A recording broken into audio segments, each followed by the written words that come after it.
사려니 숲길은 신성한 숲길이라는 뜻의 제주말이란다. 졸참나무, 서어나무, 떼죽나무, 편백나무 등과 함께 10m가 훨씬 넘는 삼나무가 빼곡히 들어찬 이 숲길을 왜 제주 사람들은 신성하다고 생각했을까? 일단 시각적으로 압도적인 곧은 수직선의 위용 때문일지도 모른다. 수직선을 강조한 고딕식의 성당 내부로 들어온 것 같은 위압감이 바로 그 신성하다는 느낌의 본질에 가까울 것이다. 서울대 김영민 교수라는 사람은 특정 단어를 집요하게 기피하는 사람이 오히려 그 단어 뜻을 더 잘 알 수도 있다고 말한다. 그가 아는 어떤 부분은 단 한 번도 사랑한다는 말을 서로 간에 해본 적이 없다. 사랑이라는 말이 담고 있는 고귀한 뜻을 감안할 때 감히 부부간에 사용할 수 없다는데 상호 합의를 보았다고 한다.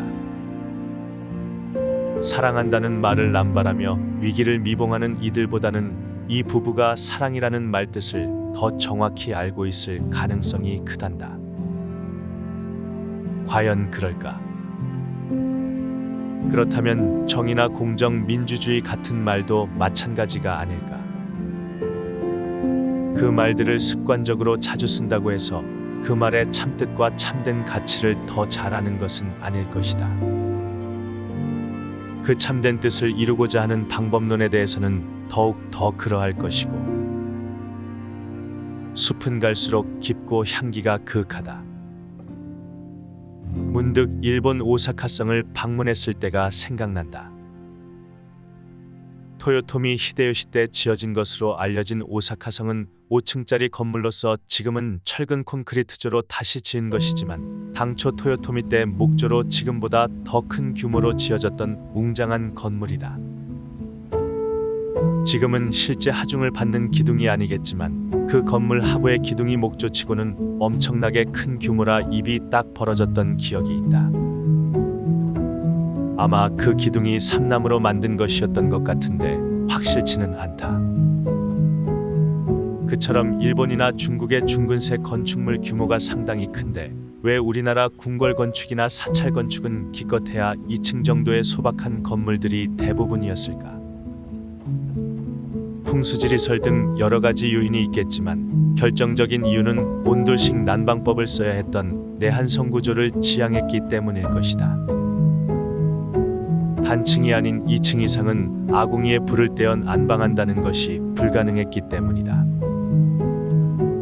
그럼 왜 위도가 더 북쪽인 북경의 자금성은 그토록 큰 규모인데 거기는 뭐 난방 안 했나? 맞다.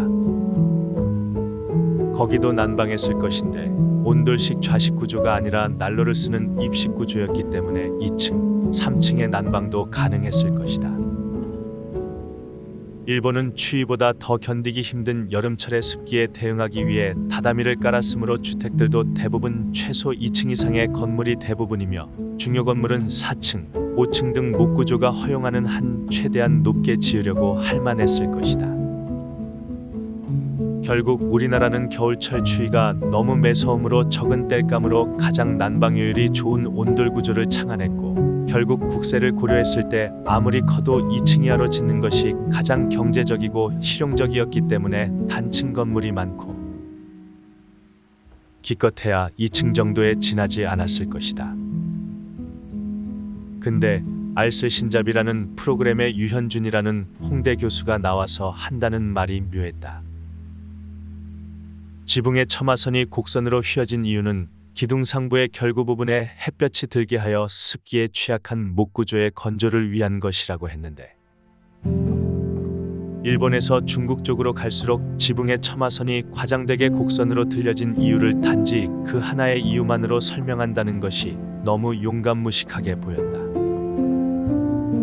일본 쪽이 훨씬 강수량도 많고 태풍 피해도 심하며 습기로 인한 고충이 큰데 일본 건축물의 처마선은 거의 직선미를 지향하는 데 비해 중국 건축물이나 인도차이나 반도의 태국, 베트남, 미얀마 등의 건축물은 과할 정도로 처마선이 곡선으로 휘어진 것을 단지 그 하나의 이유로 설명 가능하다는 말이던가.